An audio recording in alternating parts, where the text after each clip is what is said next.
Hi there, welcome to the second video in this series then on what is often referred to as the harmonic identities.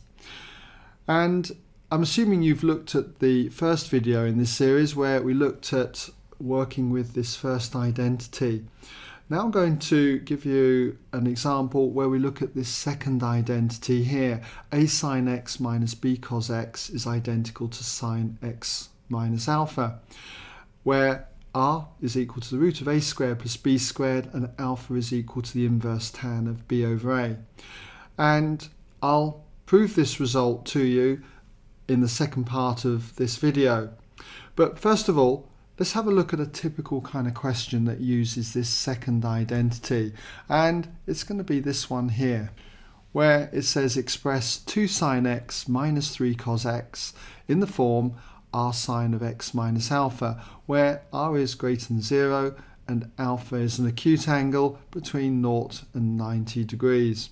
And in this example, hopefully you can see that 2 sine x minus 3 cosine x has got this particular pattern structure, where a is 2, and you've got to be careful here. Notice that the minus, okay, is the minus here, so b would be just the 3, okay? A and b are always going to be, in examples like this, positive values.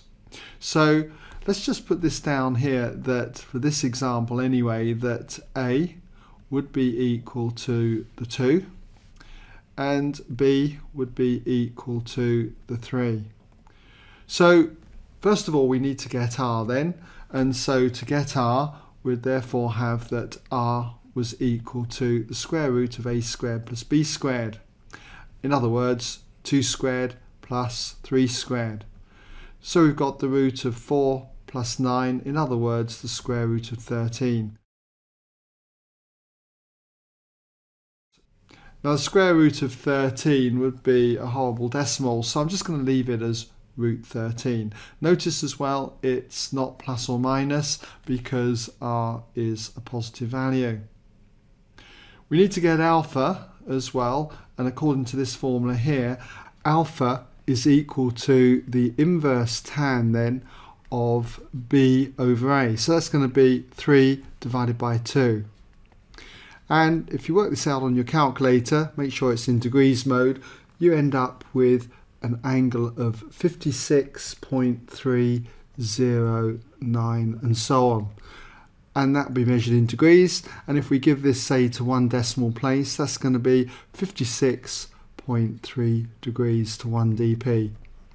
So in summary then, we've therefore got that 2 sine x minus 3 cosine x is identical to r sine of x minus alpha. So r is root 13, so we've got root 13 then sine of x minus alpha, which is 56.3, and that'll be measured in degrees. So that's the quick method based on the results here. But I'll prove to you that this identity a sine x minus b cosine x is identical to r sine x minus alpha gives us these results. So what we do is exactly the same method as I showed you in the previous video. So at this stage you might in fact want to just pause the video and have a go yourself. But we start off with r sine of x minus alpha, so r sine of x minus alpha, and we say this is identical to r being multiplied by the expansion of sine x minus alpha. And to do this you've got to be familiar with this identity. The sine of a minus b is identical to sine a cosine b minus cosine a sine b, where a is the x and b is alpha. So we're going to get then the sine of x cosine of alpha, and then it's minus, and then you get the cosine of x sine of alpha, and we'll close that bracket. So I'll just remove that identity so that we can carry on. And we expand the bracket, now, so we're going to get r sine x cosine alpha, but I'm going to switch it around. I'm going to write it as r cosine of alpha sine x. And then we get minus r cos x sine alpha. But again, I'm going to switch this round, so it's going to be minus r sine alpha cosine x. And the reason I switched it round is that it now has the form a constant, a multiplied by sine x, minus another constant, we'll call it b, times cosine x. And you can see that the a corresponds with r cos alpha, it's the coefficient of sine x, and the coefficient of cosine x was r sine alpha, and that corresponds with the b there. Now we've got to work out what the values of r and alpha are, and to do that we compare coefficients. So I'll just write down here, we're going to be comparing coefficients of cosine x and sine x. Okay, so just put here comparing coefficients. Okay, and we'll start with the coefficient of cosine x. It's always easier if you start with that. So cosine x, we've got here that r sine alpha corresponds to the b here. So r sine alpha must be equal to the b. And for the other coefficient, that is sine x, we can see that r cosine alpha corresponds to the a there. So r cosine of alpha equals the a. And what we do is we solve these two equations simultaneously. So just number them 1 and 2. And for solving this style of simultaneous equation, the easiest method is to do equation 1 divided by equation 2, because what does that give us? Well, the r's cancel out in the division, leaving us with sine alpha over cosine alpha, and sine alpha over cosine alpha is the tan of angle alpha, and that's going to equal b divided by a, b over a.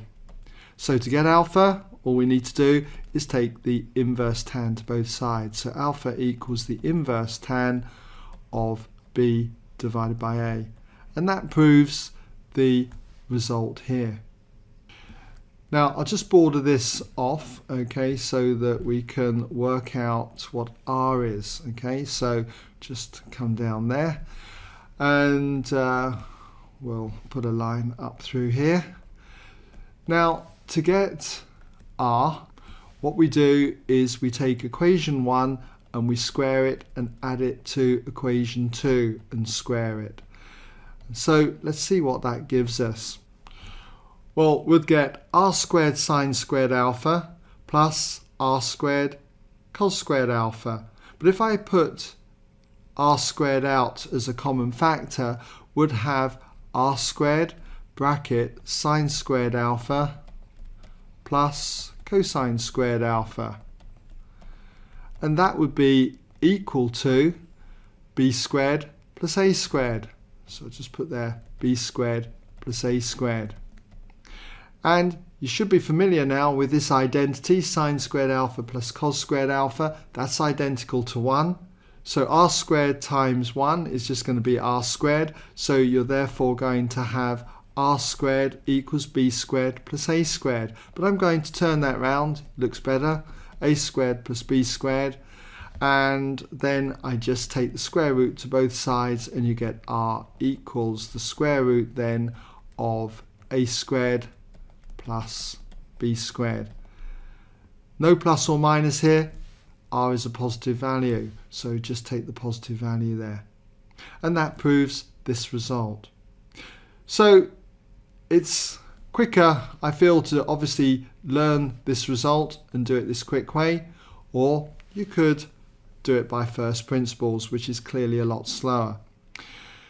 Anyway, I hope you've been able to get that one, and in the next video in this series I'll do much the same but with this example here. So I hope that's been of some use to you and that you'll be able to work on through other questions that use these identities just by using this result here and working through in a similar way. Okay?